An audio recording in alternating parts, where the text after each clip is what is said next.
Nobel public school ಬಸವಕಲ್ಯಾಣ್ ಪ್ರಾಥಮಿಕ ಹಾಗೂ ಪ್ರೌಢಶಾಲೆ ಸರ್ಕಾರಿ ಅಲ್ಪಸಂಖ್ಯಾತ ಬಾಲಕಿಯರ ವಸತಿ ನಿಲಯ ನಾರಾಯಣಪುರ ರಸ್ತೆ ಬಸವಕಲ್ಯಾಣ್ 2025-26ನೇ ಸಾಲಿನ ಪ್ರವೇಶ ಪ್ರಾರಂಭವಾಗಿದೆ. ಹೊಸ ಪ್ರವೇಶಕ್ಕೆ ಉಚಿತ ಕಿಟ್ ನೀಡಲಾಗುತ್ತದೆ. ಹೆಚ್ಚಿನ ಮಾಹಿತಿಗಾಗಿ 9986791928ಗೆ ನಮಸ್ಕಾರ ವೀಕ್ಷಕರೇ, ಆಯ್ಕೆ ನ್ಯೂಸ್ಗೆ ಸ್ವಾಗತ. ಇಂದು ಬಸವಕಲ್ಯಾಣ್ ನಗರಸಭೆ ಎದುರುಗಡೆ ಪೌರಾಯುಕ್ತ ನಗರ ಕಾರ್ಮಿಕರಿಂದ ನಡೆಯುತ್ತಿರುವ ಮುಷ್ಕರಕ್ಕೆ ಬಹುಜನ ಸಮಾಜ ಪಕ್ಷ ಬಸವಕಲ್ಯಾಣ್ ಘಟಕದ ವತಿಯಿಂದ ಸಂಪೂರ್ಣ ಬೆಂಬಲ ನೀಡಲಾಯಿತು. ಈ ಸಂದರ್ಭದಲ್ಲಿ ತಾಲೂಕು ಅಧ್ಯಕ್ಷರಾದ ಶಂಕರ್ ಫುಲೆ, ರಾಜ್ಯ ಕಾರ್ಯದರ್ಶಿಗಳು ಜ್ಞಾನೇಶ್ವರ್ ಸಿಂಗಾರೆ, ತಾಲೂಕು ಸಂಯೋಜಕರು ದತ್ತು ಸುಂಟಾನೆ, ಇನ್ನೋರ್ವ ತಾಲೂಕು ಸಂಯೋಜಕರು ಮಕ್ಬುಲ್ ಸಾಹಬ್, ತಾಲೂಕು ಉಪಾಧ್ಯಕ್ಷರು ರಮೇಶ್ ರಾಠೋಡ್, ಮಸ್ತಾನ್ ಸಾಬ್ ಲದಾಫ್, ನಗರ ಘಟಕ ಅಧ್ಯಕ್ಷರು ಚಂದ್ರಶೀಲ್ ಗಾಯಕ್ವಾಡ್, ನಗರ ಘಟಕ ಕಾರ್ಯದರ್ಶಿ ಆಕಾಶ್ ಮಳಿಗೆ, ಶುಭಂ ಸದಾನಂದ್, ನಗರ ಘಟಕ ಪ್ರಧಾನ ಕಾರ್ಯದರ್ಶಿಗಳು ಹಾಗೂ ಕಾರ್ಮಿಕರು ಪದಾಧಿಕಾರಿಗಳು ಉಪಸ್ಥಿತರಿದ್ದರು. ಆಯ್ಕೆ ನ್ಯೂಸ್ ಕನ್ನಡ ಚಾನಲ್ಗೆ ಮೊದಲನೇದಾಗಿ ಧನ್ಯವಾದ. ಇವತ್ತಿನ ನಗರಸಭೆ 3 ಆಯುಕ್ತರು ನಗರಸಭೆ ಎದುರುಗಡೆ ಧರಣಿ ಹಮ್ಮಿಕೊಂಡಿದ್ದಾರೆ. ಆ ಧರಣಿಗೆ ಬಹುಜನ ಸಮಾಜ ಪಾರ್ಟಿ ಬಸವಕಲ್ಯಾಣದಿಂದ ಸಂಪೂರ್ಣವಾಗಿ ಬೆಂಬಲಿಸ್ತಾ ಇದೆ. ನಾನು ಜ್ಞಾನೇಶ್ವರ್ ಸಿಂಗಾರೆ, ಬಹುಜನ ಸಮಾಜ ಪಕ್ಷದ ರಾಜ್ಯ ಕಾರ್ಯದರ್ಶಿಯಾಗಿ ಈ ಧರಣಿ ಕಾರ್ಯಕ್ರಮಕ್ಕೆ ಭಾಗವಹಿಸಿದ್ದೀನಿ. ಈ ವೇದಿಕೆ ಪರವಾಗಿ ಇಲ್ಲಿರ್ತಕ್ಕಂಥ ಪೌರ ಕಾರ್ಮಿಕರ ಸಮಸ್ಯೆಗಳನ್ನು ಕುರಿತು ನಾನು ಒಂದೆರಡು ಮಾತುಗಳನ್ನು ತಮ್ಮ ಮುಂದೆ ಆಡಲಿಕ್ಕೆ ಇಷ್ಟಪಡ್ತಾ ಇದ್ದೀನಿ. ಬಂಧುಗಳೇ, ಇಲ್ಲಿ ಪೌರ ಕಾರ್ಮಿಕರು 30 ವರ್ಷಗಳಿಂದ ಸೇವೆ ಸಲ್ಲಿಸ್ತಾ ಇದ್ದಾರೆ. ಅದರ ಜೊತೆಯಲ್ಲಿ ಕೆಲವೊಬ್ಬರು 3-4 ವರ್ಷದಿಂದ ಸೇವೆ ಸಲ್ಲಿಸ್ತಾ ಇದ್ದಾರೆ. 20 ಜನ ಪರ್ಮನೆಂಟ್ ಕೂಡ ಆಗಿದ್ದಾರೆ. ಪರ್ಮನೆಂಟ್ ಆದವ್ರದ್ದು ಪೇಮೆಂಟು 14 ತಿಂಗಳಿಂದ ತಡೆ ಹಿಡಿದಿದ್ದಾರೆ. ಮತ್ತು ಕೆಲವೊಬ್ಬರು ಔಟ್ಸೋರ್ಸ್ನಾಗ ಇದ್ದಿನವರು 9 ತಿಂಗಳಿಂದ ಅವ್ರದ್ದು ಸಂಬಳ ಕೂಡ ಇಲ್ಲಿವರೆಗೆ ಬರ್ತಾ ಇಲ್ಲ. ಸೊ ಇಲ್ಲಿರ್ತಕ್ಕಂಥ ಕೆಲವೊಬ್ಬರು 30 ವರ್ಷದಿಂದ ಏನು ಸೇವೆ ಸಲ್ಲಿಸ್ತಾ ಇದ್ದಾರೆ, ಅದರಲ್ಲಿ ಕೂಡ ಭಾಳಷ್ಟು ಜನ ಏನಂದ್ರೆ ಬಡವರಿದ್ದಾರೆ, ಕೆಲವೊಬ್ಬರು ವಿಧವೆಯವರಿದ್ದಾರೆ. ಅಂಥವ್ರಿಗೆ ಏನದ ಅಂತಂದ್ರೆ ಸರ್ಕಾರ ಯಾವುದೇ ರೀತಿ ಅವ್ರಿಗೆ ಪರ್ಮಿಟ್ ಮಾಡೋದಾಗಲಿ, ಅವರಿಗೆ ಆಸ್ಪತ್ರೆ ಉಚಿತ ಮತ್ತು ಎಲ್ಲ ವ್ಯವಸ್ಥೆ ಏನು ಮಾಡಬೇಕಾಗಿತ್ತು ಅದೆಲ್ಲ ಇನ್ನೂ ತನಕ ಮಾಡಿಲ್ಲ. ಸರ್ಕಾರನ ಎಚ್ಚೆತ್ತುಕೊಂಡು ಪೌರ ಕಾರ್ಮಿಕರಿಗೆ ಬರತಕ್ಕಂಥ ದಿನದಲ್ಲಿ ಎಲ್ಲ ರೀತಿಯಲ್ಲಿ ಸೌಲಭ್ಯ ಕೊಡುವಂಥ ಕೆಲಸ ಈ ಕಾಂಗ್ರೆಸ್ ಸರ್ಕಾರ ಮಾಡಬೇಕಂತ ಹೇಳಿ ನಾನು ಇಲ್ಲಿಂದ ಆಗ್ರಹಿಸ್ತಾ ಇದ್ದೀನಿ. ವಿಶೇಷವಾಗಿ ಇಲ್ಲಿ ನಗರಸಭೆ ಎದುರುಗಡೆ ಏನು ಕುಂತಿರ್ತಕ್ಕಂಥ ಪೌರ ಕಾರ್ಮಿಕರ ಇವರು ಬೇಡಿಕೆಗಳು ಏನು 20 ಬೇಡಿಕೆಗಳು ಇಟ್ಟಿದ್ದಾರೆ. ಅವರಿಗೆ ಪರ್ಮಿಟ್ ಮಾಡಬೇಕಂತೇಳಿ ಅವ್ರ ಬೇಡಿಕೆ ಇದೆ. ಇನ್ನೊಂದು ಏನದ ಅಂತಂದ್ರೆ ಅವರಿಗೆ ಆದ ಸೇಫ್ಟಿಗೆ ಇರ್ಲಕ್ಕ ಎಲ್ಲ ಅಂತಂದ್ರೆ ಅವ್ರಿಗೆ ಸೀಟ್ ಕೊಡಬೇಕಾಗ್ಲಿ, ಆಮೇಲೆ ಕೈಗೆಲ್ಲ ಸೇಫ್ಟಿ ಕೊಡಬೇಕಾಗ್ಲಿ, ಇವೆಲ್ಲ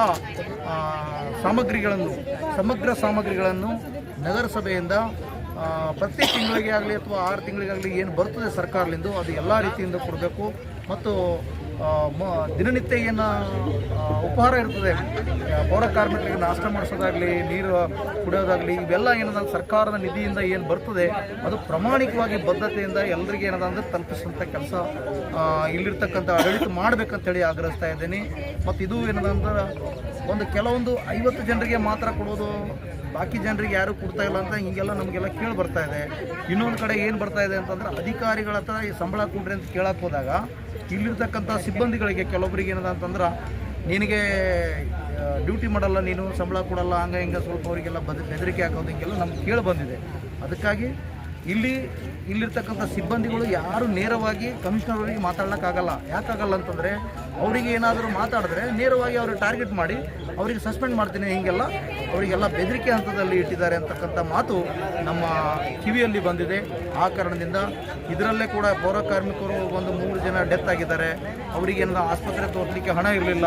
ಅವ್ರ ಮಕ್ಕಳಿಗೇನದ ಅಂತಂದ್ರೆ ಒಳ್ಳೆ ರೀತಿಯಿಂದ ಶಾಲೆ ಹೋಗಲಿಕ್ಕೆ ಪೇಮೆಂಟೇ ಕೊಡಲಿಲ್ಲ ಅಂದ್ರೆ ಅವ್ರ ಮಕ್ಕಳು ಹೆಂಗೆ ಶಾಲೆ ಕಲಿಸ್ಬೇಕು, ಅದು ಎಲ್ಲ ತಾವು ಗಮನದಲ್ಲಿಟ್ಟುಕೊಂಡು ಪೌರ ಕಾರ್ಮಿಕರ ಈ 20 ಬೇಡಿಕೆಗಳು ಏನಿದ್ದಾವೆ ಅದು ಸರ್ಕಾರ ಈ ಕೂಡಲೇ ಎಚ್ಚೆತ್ತುಕೊಂಡು ಸಂಬಂಧಪಟ್ಟಿರ್ತಕ್ಕಂಥ ನಗರಸಭೆ ಆಯುಕ್ತರಾಗಿರ್ತಕ್ಕಂಥ ರಹೀಂ ಖಾನ್ಜಿಯವರು ಹಾಗೂ ಬೀದರ್ ಜಿಲ್ಲೆಗೆ ಇನ್ಚಾರ್ಜ್ ಮಿನಿಸ್ಟರ್ ಆಗಿರ್ತಕ್ಕಂಥ ಈಶ್ವರ್ ಖಂಡ್ರೆಜಿಯವರು ಇದು ಗಮನದಲ್ಲಿಟ್ಟುಕೊಂಡು ಇವ್ರದ್ದು ಸಂಬಳ ಏನದ ಅಂದ್ರೆ ಅತಿ ಶೀಘ್ರದಲ್ಲಿ ಕೊಡುವ ನಿಟ್ಟಿನಲ್ಲಿ ತಮ್ಮ ಕಾರ್ಯವನ್ನು ಮಾಡಬೇಕಂತ ಹೇಳಿ ತಮಗೆ ಈ ಇದರ ಮುಖಾಂತರ ಈ ಧರಣಿ ಮುಖಾಂತರ ನಾವು BSP ಕಡೆಯಿಂದ ನಾವು ಆಗ್ರಹಿಸ್ತಾ ಇದ್ದೀವಿ.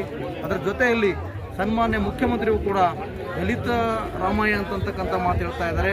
ಅದಕ್ಕೆ ಇಲ್ಲಿರ್ತಕ್ಕಂಥ SC STಗಳು ಬ್ಯಾಕ್ವರ್ಡ್ ಮೈನಾರಿಟಿಗಳು ಇಲ್ಲಿ ಎಲ್ಲ ದಲಿತ ಸಮುದಾಯದವರೇ ಇರ್ತಾರೆ. ಯಾಕಂತಂದರೆ ಪೌರ ಕಾರ್ಮಿಕರ ಇದರಲ್ಲಿ ಕೆಲಸ ಮಾಡೋರು ಭಾಳ ಬಡವರೇ ಇರ್ತಾರೆ. ಇವ್ರದ್ದೆಲ್ಲ ಏನು ಸಮಗ್ರ ಏನು ಬೇಡಿಕೆಗಳವ ಅದು ಈ ಕೂಡಲೇ ತಾವು ಕ್ಯಾಬಿನೆಟ್ ಮೀಟಿಂಗನ್ನು ಕರೆದು ಇದು ಬಗೆಹರಿಸ್ಕೊಡ್ಬೇಕಂತೇಳಿ ಈ ವೇದಿಕೆ ಪರವಾಗಿ ನಾನು ಆಗ್ರಹಿಸ್ತಾ ಇದ್ದೀನಿ.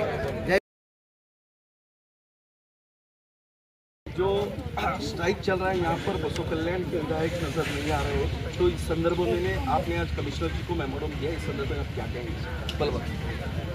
मैं सबसे पहले इस चैनल माध्यम को धन्यवाद देते हुए और यहाँ पे जो कूली कार्मिक जो लेबर्स धरने पे बैठे उनको भी मैं धन्य देते हुए इस संदर्भ में जो इन लोगों को पेमेंट के वजह से 9 महीना हो गए अभी तक उनका पेमेंट नहीं दिया, जो कमिश्नर सर को बात की है, बात करने के बाद उन्होंने बोलता है ये हमारा टाइम का नहीं है, पिछले का टाइम है। जो पिछले का टाइम में है ये अभी का टाइम में है, ये कमिश्नर साहब ही रिलीज़ करना पड़ता है या तो सरकार रिलीज़ करना पड़ता है। सरकार दिए तो कमिश्नर देगा। तो हमारे यहाँ पे जो लेबर्स को पेमेंट नहीं हो रहा है ये गलती सरकार का है। जो सरकार इनका पेमेंट रिलीज़ करना चाहिए और उनको जो झूठे आश्वासन दिया है वो परमिट करने का भी उन्होंने भर्ती करने का काम करना चाहिए और उनको 100% न्याय दिलाना चाहिए। एक टाइम अगर उनको न्याय नहीं मिलता है और उनको इस जो टेम्पोररी में रखे उनको टर्मिनेट नहीं करता है तो इसको BSP आगे आने वाला समय में ये CMC कमिश्नर ऑफिस को हम पूरे तरह से धरने करने का काम करेंगे। और हम एक यहाँ पे इस चैनल के माध्यम से बसवा कल्याण शासक शरणु सलगर जी को एक बात कहना चाहते हैं। तो आप कोई भी समस्या है वहाँ पे जाते हैं, किधर भी जाते हैं, बहुत सारे ये वायरेशन करते हैं।